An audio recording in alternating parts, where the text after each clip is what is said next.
আবারও আর্জেন্টিনার দুর্দান্ত প্রত্যাবর্তন। ৮৬ মিনিট পর্যন্ত পিছিয়ে থেকেও ম্যাচ নিজেদের করে নিয়েছে মেসি বাহিনী। এনজো ও লাউতারোর গোলে ইংল্যান্ডকে বিশ্বকাপের সেমিফাইনালে হারিয়ে আবারও বিশ্বসেরা হওয়ার দ্বার প্রান্তে আলবিসেলেস্তেরা। খেলার একেবারে শুরু থেকেই আজ পাওয়া যাচ্ছিল দারুণ এক প্রতিযোগিতা। দুই দলের খেলোয়াড়রাই শারীরিক ফুটবলে মনোনিবেশ করে কয়েক দফায় বাগবিতণ্ডায় জড়ায়। মধ্যমাঠে আর্জেন্টিনার প্যারেদেস ও ইংল্যান্ডের বেলিংহামের মধ্যে দারুণ লড়াই জমিয়ে তুলে ম্যাচকে।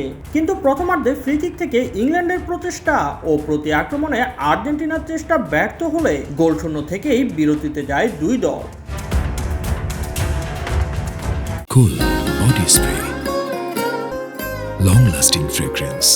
দ্বিতীয়ার্ধের শুরুতেই মেসির পাস ধরে আলভারেজের নেয়া অন টার্গেট শট ফিরিয়ে দেন ইংলিশ গোলরক্ষক পিকফোর্ড।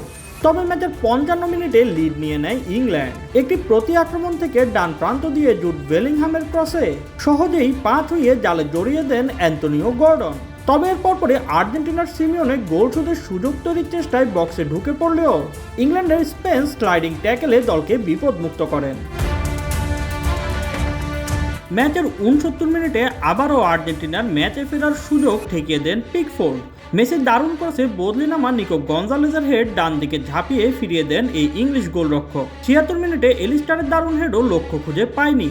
তবে বারবার আক্রমণের ফলাফল আসে দ্রুতই। ৮৬ মিনিটে বক্সের বাইরে থেকে এনজো ফার্নান্ডেজের দূরপাল্লার শট ইংলিশদের জালে জড়ালে ম্যাচে ফিরে আলবিসেলেস্তেরা। এরপরই যোগ করা অতিরিক্ত সময়ে মেসির ক্রসে বদলে নামা লাউতারো মার্টিনেজ হেডে গোল করলে ইংল্যান্ডের স্বপ্ন ভেঙে দেয় আর্জেন্টিনা।